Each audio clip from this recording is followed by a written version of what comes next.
நீங்க தான் வானத்துல இருந்து கீழே குதிச்ச மாதிரியும் அவனை பார்த்து ஒரு மாதிரி ஏளனமா பாக்குற மாதிரியும் உன் விசுவாசம் மருந்து எடுக்காம இருந்தா உனக்கு இருக்கட்டும். அவன் மருந்து எடுத்துதான் நான் சோமாவும் விசுவாசம் அவனுடைய விசுவாசத்தில் அவனை வளர விடுங்க. அல்லேலூயா. யாரையும் அப்படி குற்றப்படுத்தாதீங்க. தேவன் பட்சபாதம் உள்ளவர் அல்லவே. அல்லேலூயா. அவனுக்கு தக்க பதில் கொடுக்காரு, உங்களுக்கு தக்க பதில் கொடுப்பார். கவனிக்கிறீங்களா இல்லையா? நிச்சயமா கவனிக்கிறீங்களா? அல்லேலூயா. எனவே நீங்கள் ஒன்றை புரிந்து கொள்ள வேண்டும். மருந்து எடுக்கலாமா அப்படின்னா நீங்க அதை சொல்லிட்டாரு. அவர் சொல்லுகிறார் ராஜ்யத்தின் சுவிசேஷத்துல என்ன, இயேசு வந்த உடனே நோய்களை சுத்தமாக்கினார். நோய் நம்ம குடும்பத்துல இருக்கிறதுக்கு அதிகாரமே கிடையாது. சொல்லுங்க நல்ல இயேசு சுருமானை சொல்லி சொல்லி ஜெயத்தை பெற்றுக் கொள்ளுங்கள். அல்லேலூயா. ஆனா ஒரு விசுவாசம் மருந்துல இருக்கக்கூடாது, கர்த்தருடைய வார்த்தையில இருக்கட்டும். கர்த்தருடைய வார்த்தையில் இருக்க வேண்டும். ரைட். அப்ப என்ன நடக்குது? சில பேருக்கு பாருங்க, அவர் சொல்லுகிறான் பரலோக ராஜ்யம் சமீபமா இருக்கிறதுன்னு சொல்றாங்க. மனம் திரும்புங்கள், இயேசு சொன்ன வார்த்தை. சில பேருக்கு என்ன தெரியுமா, பக்கத்துல இருக்கக்கூடியதான ஒரு கலையினுடைய அருமை தெரியாது.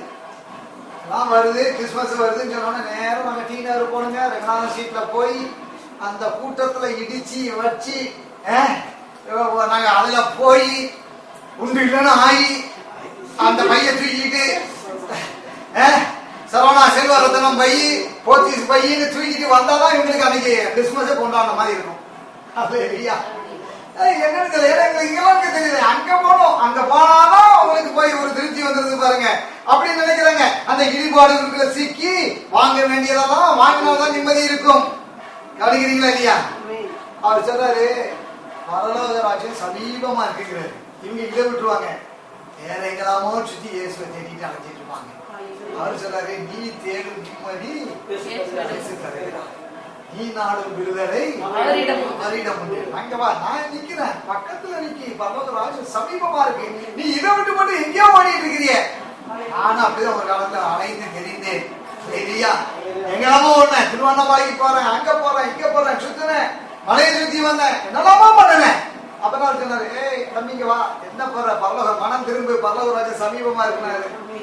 ஆண்டவரே என்ன குடிச்சிட்டாரு. அல்லேலூயா. இப்ப வண்டி கரெக்டா ஓடிட்டு கையெல்லாம் தட்டி கொண்டு சமயம் எங்க பக்கத்துல இருக்கிறத விட்டு போட்டு எங்கெல்லாமோ ஓடிட்டு இருப்போம்.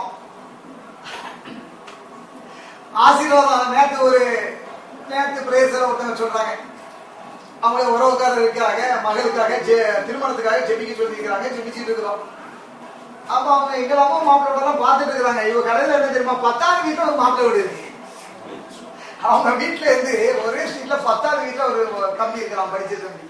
இவங்க இப்ப அங்க இருந்து ஏதோ இவங்களுக்கு கேட்டு வந்திருக்கிறாங்களாம். அதனால இதுவரை எங்கெல்லாமோ சுத்தணும், ஓடணும், ஆடணும், பாடணும், எல்லாம் போனோம் அப்படிங்கிறாங்க.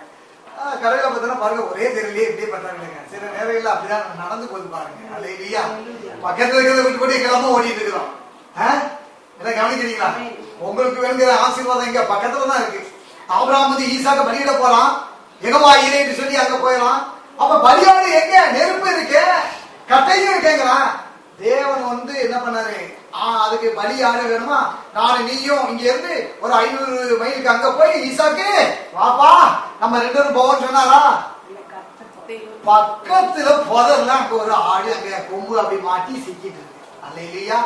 நீங்க ஒண்ணு நன்றாக புரிந்து கொள்ள வேண்டும். உங்களுடைய வாழ்க்கையில வேலையா, திருமணமா, உங்களுடைய இன்னும் ஒரு பொருளாதார ஆசீர்வாதமா, நீங்க தேடி தேடி எங்கெல்லாமோ ஓடிட்டு இருப்பீங்க. ஆனா தயவு செய்து எப்பவுமே நீங்க நான் சொல்ற ஆவிக்குள்ள நீங்க கொஞ்சம் உள்வாங்கி பத்தீங்கன்னா போதும், தூரத்துல இருக்காரு, பக்கத்திலேயே தான் ஆசீர்வாதத்தை வச்சிருப்பாரு. அல்லேலூயா. நீங்க அதை கரெக்டா நீங்க இது பண்ணிட்டீங்கன்னா போதும். கண்டு கொண்டேன் ஒரு புதையல், பெற்று கொண்டேன் ஒரு பொக்கிஷம், கண்டு கொண்டேன் ஒரு புதையல், பெற்று கொண்டேன் ஒரு பொக்கிஷம்.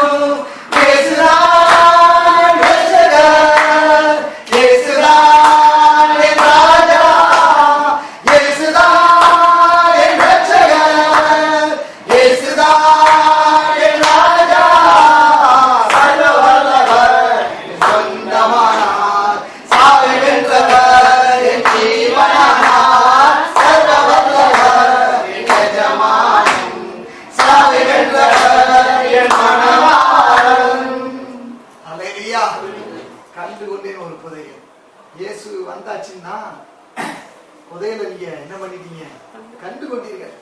பெற்றுக்கொண்டேன் ஒரு பொக்கிஷம்.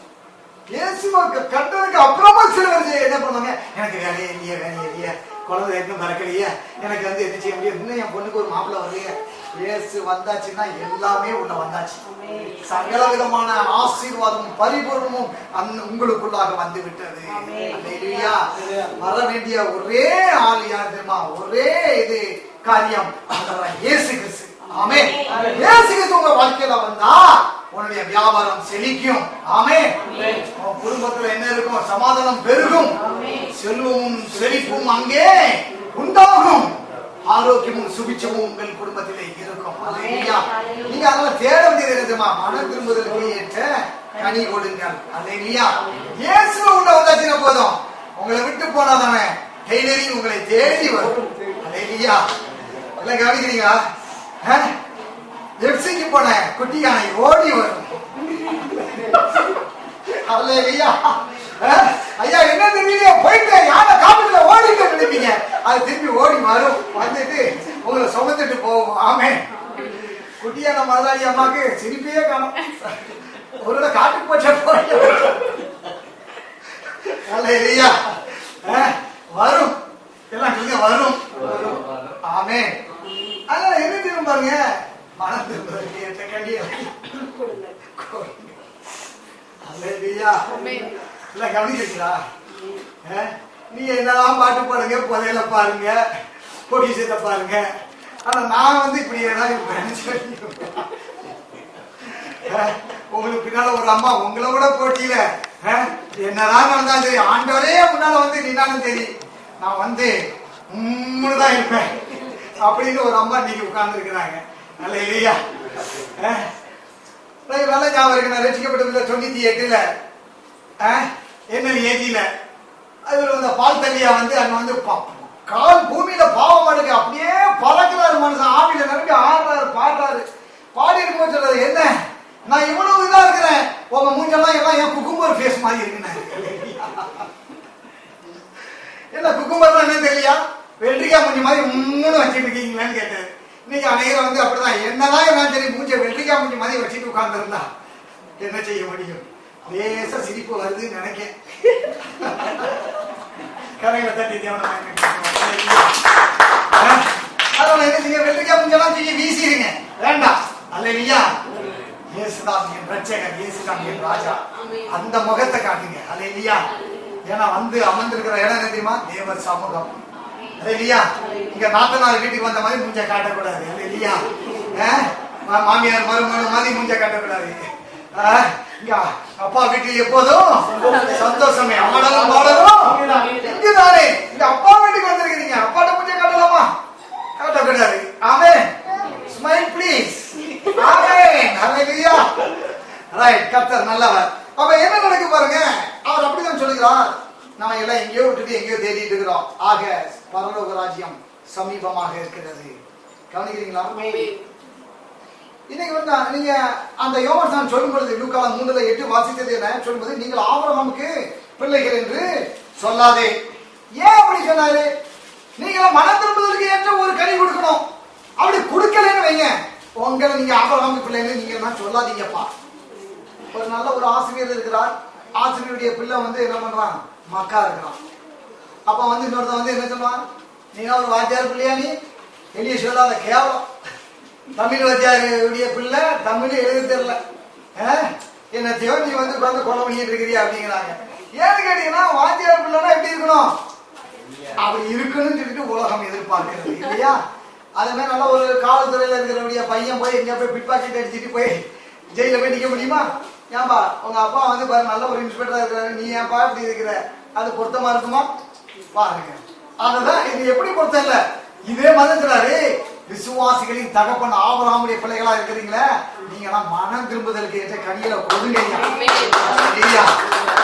நீங்க கனி கொடுக்காம இருந்துட்டு நாங்களாம் ஆபிரகாமுடைய பிள்ளை சொல்லாத, வெக்க கேடா இருக்கு அப்படிங்க யோவான் சாமி சொல்றது.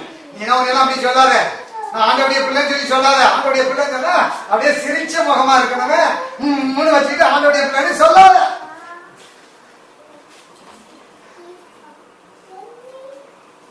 அல்லேலூயா. சிஸ்டர் கவனிக்கிறீங்களா? கவனிக்கிறீங்களா? ஆமென். மனம் திரும்புவதற்கு ஏற்ற கனி கொடுங்கள். தேவ பிள்ளை எப்படி இருக்கணும் தெரியுமா? அவர்கள் அவிழ்த்து விடப்பட்டிருக்க வேண்டும், கட்டப்பட்டிருக்க கூடாது. அந்த கட்டைகள் அவிழ்த்து விடப்பட்டு இருக்க வேண்டும். நல்லா கவனிக்கணும். தேவ பிள்ளைன்னு சொன்னா, நான் ஆபிரகாமுடைய சந்ததியில வந்திருக்கேன்னு சொன்னா, எனக்கு எந்த ஒரு கட்டும் என் மேல இருக்கிறதுக்கு என்ன இல்ல. இந்த வேதாகம சட்டத்தின்படியாக அதுக்கு அங்கே இடமில்லை. ஐயா, என் மேல ஒரு நோய்ங்கிற ஒரு கட்டு இருக்கு, வியாதிங்கிற கட்டு இருக்கு, கடனுங்கிற ஒரு கட்டு இருக்கிறது, என் குடும்பத்தில் என்ன மலடு இருக்கிற ஒரு கட்டு இருக்கிறது. நான் சொல்கிறேன், மலடு என்பது தேவ பிள்ளையுடைய வாழ்க்கையில இல்லவே இல்லை. அல்லேலூயா. என் ஆண்டவர் மலடியை பிள்ளத்தாட்சி ஆக்குகிற தேவனாகிய கர்த்தர். அதான் நீங்க சொல்லக்கூடாது, எனக்கு இப்படி இருக்க, எனக்கு இப்படி இருக்க, எனக்கு கடன் இருக்க, வியாதி இருக்க, எனக்கு குழந்தை பிறகு திருமணமே ஆகலையே, அது ஒரு கட்டு இருக்க. எந்த கட்டும் உங்க மேல இருக்கிறதுக்கு இடம் இல்லை. ஏன் தெரியுமா? நீங்களும் நானும் ஆபிரகாமுடைய சந்ததியாக இருக்கிறோம். அல்லேலூயா. அதத்தான் இயேசு என்ன பண்றாரு, அழகாக நமக்கு ஒரு படம் பிடித்து காட்டுகிறார். பிரியம் கவனிக்கிறீங்களா? அப்ப லூக்கா 13 14 வாசிங்க. இதோ சாத்தான் 18 வருஷமாய் கட்டியிருந்த ஆபிரகாமின் குமாரத்தியாகிய இவளை ஓய்வு நாளில் இந்த கட்டிலிருந்து அவிழ்த்து விட வேண்டியதில்லையா என்றார். போதும். அப்ப என்ன சொல்ல பாருங்க, தேவாலயத்திலே செல்லும் பொழுது அங்கே ஒரு கூலி இருக்கிறான். அவன் எத்தனை வருஷமா இருக்கிறான்? 18 வருஷமா இருக்கிறான். வருஷம் 1 இல்ல 2 இல்ல. அவன் கட்டப்பட்டு போயிருக்கான். அங்க எங்க யூதர்கள் இருக்கிறாங்க, அங்க எல்லாம் எல்லாரும் இருக்கிறாங்க, வேத விற்பனர்கள் இருக்கிறாங்க, அங்க பண்டிதர்கள் இருக்கிறாங்க. எல்லாரும் யாருக்குமே அந்த உணர்வு இல்லை பாருங்க. எல்லாம் அவன் பாட்டு கூண் விழுந்து அப்படி போயிட்டே இருக்கான். கூண் விழுந்து போயிட்டே இருக்கிறான். அவளுக்கு வர அப்படியே கூண் விழுந்து வந்துட்டு போறா. எல்லாம் பார்த்துட்டு ஐயா பாவம் கூண் விழுந்துருக்கான். ஏசு வாராரு. இல்லை, யாரு இவர்? யாரு? ஆபிரகாமுடைய குமாரத்தி. அவர் எப்படி பாக்குறாரு பாருங்க. ஆபிரகாமுடைய பிள்ளை இவன் யாரு? ஆபிரகாமுடைய குமாரத்தி. இவன் பிசாசு 18 வருஷமா கட்டி வச்சிருக்கிறான். இவளை அழித்து விட வேண்டியது இல்லையா? பாருங்க எப்படி ஆபிரகாமின் குமாரத்தியாகிய இவளை ஓய்வு நாளில் இந்த கட்டில் இருந்து அழித்து விட வேண்டியது இல்லையா என்றார். இன்னைக்கு நல்லா கவனிக்கணும். நீங்களும் தேவனுடைய பிள்ளை என்று சொன்னால் நம்மளா இயேசு தான் சொல்றாரு. நீ இன்னைக்கு யாருடைய பிள்ளை? நீ ஆபிரகாமுடைய சந்தையில் என்னுடைய பிள்ளை, தேவனுடைய பிள்ளையா இருக்க. இயேசுடைய ரத்தத்தை கருவி சுத்திகரிக்கப்பட்டிருக்கிற உன் மேல எந்த கட்டுமே இருக்க இடம் இல்லை. உன்னை அழித்து விட வேண்டியது இல்லையா சொல்லி அவர் என்ன பண்றாரு? குமாரன் விடுதலை ஆக்கினார். மெய்யா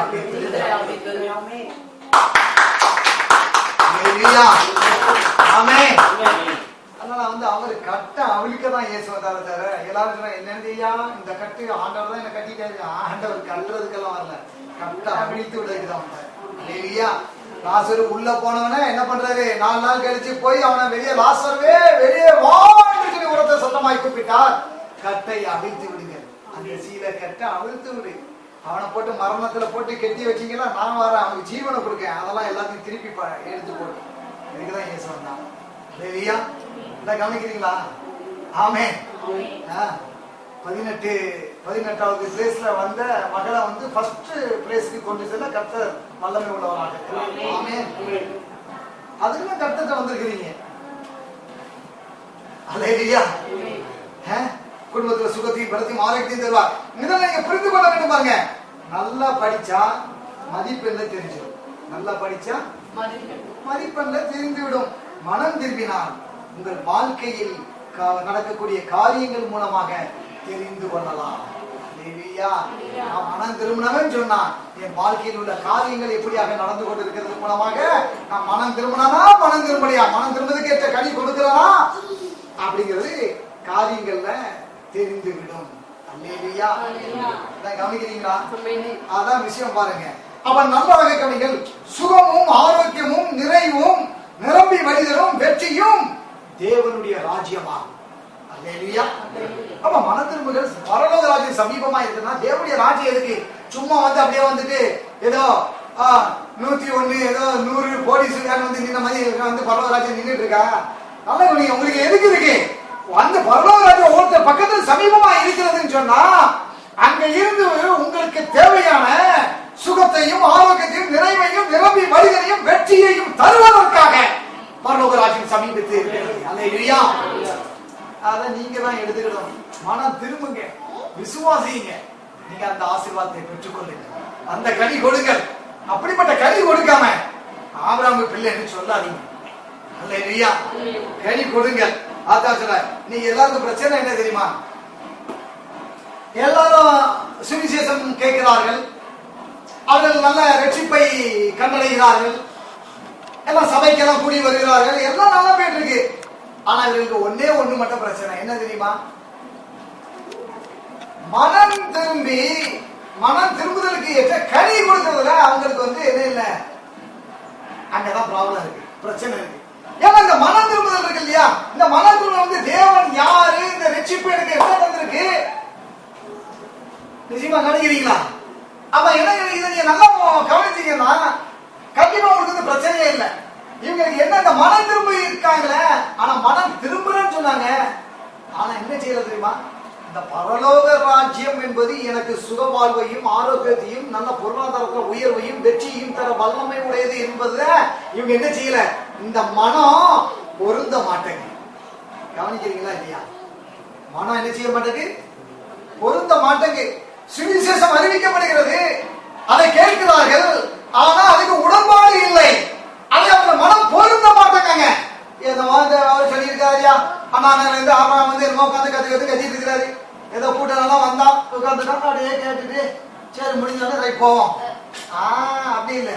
சத்தியத்தை கேட்ட உடனே பரலோக ராஜ்யம் இப்படி இருக்குன்னு சொன்னா, வெற்றி வாழ்க்கை தர வல்லமை உடையது இப்படி இருக்குன்னு சொன்னா, இதை மனம் பொருந்தணுங்க. மனம் பொருந்திட்டு வைங்க, ஒரு பெரிய ஒரு ஆசீர்வாதத்துக்குள்ளாக உங்களை கற்றுக் கொண்டு செல்வார். ஆமென். நீங்க எங்க இருக்கு? ஏசாயா 1:19 வாசிப்போம். ஏசாயா தீர்க்கதரிசன புத்தகம் 1:19. நீங்கள் மனம் பொருந்தி செவி கொடுத்தால் தேசத்தின் நன்மையை புசிப்பீர்கள். அல்லேலூயா. அப்ப என்ன நிலைமை? நீங்க மனம் பொருந்தி செவி கொடுத்தால் தேசத்தின் நன்மையை புசிப்பீர்கள். சும்மா என்னமா சொல்றாங்க, பிரசங்கம் பண்றாங்க, ஏன்னா போனமே வெடிக்காம உட்கார்ந்த பார்க்கும், உட்காந்துட்டோம் எதை வந்துட்டு கேட்டுட்டு அமைதியா போட்டுட்டு போவோம். 3 நல்லா இருந்தா நம்ம சிரிக்கலாம், நல்லா இல்லைன்னா 3 இருந்துட்டு போலாம். அது நம்ம இஷ்டம். Choice is hours. பிரசிடர் என்ன சொன்ன, அதுக்கு நான் அவரு வேற வருவாரு, பிரசங்கம் பண்ணுவாரு, போவாரு, கொஞ்சம் டீ கொடுத்தா முடிச்சுட்டு அவர் போயிட்டே இருக்க போறாரு, ரிஜம் பண்ணிட்டு போவாரு, அவ்வளவுதான். இது என்னுடைய இஷ்டம் அப்படின்னு இருக்கிறாங்க. ஆனா அதனால ஒண்ணும் இது இல்லை. மனம் பொருந்தணும், மனம் பொருந்தி செவி கொடுக்கணும். எதுக்காக பிரசிடர் சொல்றாரு, உம்முன்னு இருக்காத சிரி அப்படின்னு சொல்றாரு, அப்படின்னா மனம் பொருந்தி செவி கொடுக்கணும். இதை நீங்க மனம் பொருந்திட்டீங்கன்னா விசுவாசிக்கிறீர்கள் என்று அர்த்தம். இல்லையா? மனம் பொருந்துன்னு என்ன அர்த்தம்? விசுவாசிக்கிறீங்க, உடன்படுகிறீர்கள். பரலோகராஜ்யம் சமீபமா இருக்கு, எனக்கு என் வாழ்வுக்கு தேவையான எல்லா ஆதாரமும் அங்கே இருக்கிறது. எனக்கு சோர்ஸ் எங்க இருக்கு? எல்லாம் நல்லா சொல்லுங்க, எனக்கு சோர்ஸ் எங்க இருக்கு? நிச்சயமா கவனிக்கவே இல்லை. சோர்ஸ் எங்க இருக்கு? பரலோகராஜ்யத்துல இருக்கு. அல்லேலூயா. எனக்கு வேணுங்கிற பொருளாதாரம், வீட்டுல திருமண காரியம் சொன்னா பணம் வேணுமே, நிறைய வேணுமே, லட்சங்கள் வேணுமே சொல்லி கேட்கணும்னா, ஒரு தாயை தோப்பனம் கேட்கணும்னா அங்கலாய்க்க வேண்டாம். என்னுடைய சோர்ஸ் எங்க இருக்கு? பரலோக ராஜ்யத்திலே இருக்கிறது. எனக்கு சுகம் இல்லையே, சுகம் வேணா, சுகம் இருக்கிறது, சுகம் வேணும், எங்க செல்வது? சுகம் எங்க இருக்கு? பரலோக ராஜ்யத்திலே இருக்கு, கர்த்தருடைய வார்த்தையில் இருக்கிறது. கேக்குறீங்களா? கவனிக்கிறீங்களா? அப்ப நீங்க என்ன, அதை நீங்க மனம் பொருந்துங்க, விசுவாசிங்க, தேசத்தின் நன்மையை புசிப்பீர்கள். அல்லேலூயா. அப்படி இல்லைன்னா என்னங்கிறதையும் அடுத்த வசனம் சொல்லுது. ஏசாயா 1:20. மாட்டோம் என்று எதிர்த்து நிற்பீர்களாகில், பட்டயத்திற்கு இரையாவீர்கள். கர்த்தரின் வாய் இதை சொல்லிற்று. ஆபிரகாமின் வாய் இதை சொல்லவில்லை. அல்லேலூயா. நீங்கள் என்று இருக்காதீர்கள், குக்கும்பர் பேசை வைத்துக் கொண்டு அமர்ந்து இருக்காதீர்கள். இது தேவ சமூகத்திலே நீங்கள் எப்படி இருக்கணும்? முழு உள்ளத்தோடு, முழு ஆத்மாவோடு, முழு பலத்தோடு இருக்க வேண்டும், துதிக்க வேண்டும், தொழுது கொள்ள வேண்டும். கவனிக்கிறீங்களா இல்லையா? அதனால நீங்க மனம் பொறுத்து செவி கொடுங்க. மாட்டோம் என்று எதுக்கு நிற்பீர்களாயில் பட்டயத்துக்கு இரையாவீர்கள். சொல்லதுக்கே நமக்கு ரொம்ப கஷ்டமா இருக்கு. பட்டயத்துக்கு கர்த்தரின் வாய் இதை சொல்லிட்டு, எல்லாரும் சொல்லுங்க, கர்த்தரின் வாய் இதை சொல்லிச்சு. பிரசங்கியாரின் வாய் இதை சொல்லவில்லை. சொல்லவில்லை. கையாளர்களை தட்டுங்கள். ஹல்லேலூயா. எனவே பிரியமானவர்களே, மனம் திரும்புதலுக்கு ஏற்ற கனிகளை கொடுங்க. நல்ல கனி கூடாத மரம் எல்லாம் வெட்டுண்டு அக்கினியிலே போடப்படும். ஹல்லேலூயா. எனவே மனம் திரும்புகள் பரலோகராஜ்யம் சமீபமாய் இருக்கிறது. வியாதியை அது ஒருபோதும் பரலோகராஜ்யம் என்ன செய்ததில்லை, அனுமதிப்பதே இல்லை. சுகத்தை தரும், செல்வத்தையும் செழிப்பையும் தரும், வெற்றி வாழ்வை தரும். ஆமென். இதை நீங்க உள்வாங்குங்க, இதை நீங்க விசுவாசிங்க, மனம் பொறுத்து செவி கொடுங்க. தேசத்தின் நன்மையை ஜீவனுள்ள நாளெல்லாம் நன்மையும் கிருபையும் மாத்திரமே உங்கள் ஒவ்வொருவரையும் தொடரும். அல்லேலூயா. தேவனுக்கே மகிமை, தேவனுக்கே மகிமை. God bless you all. Praise the Lord.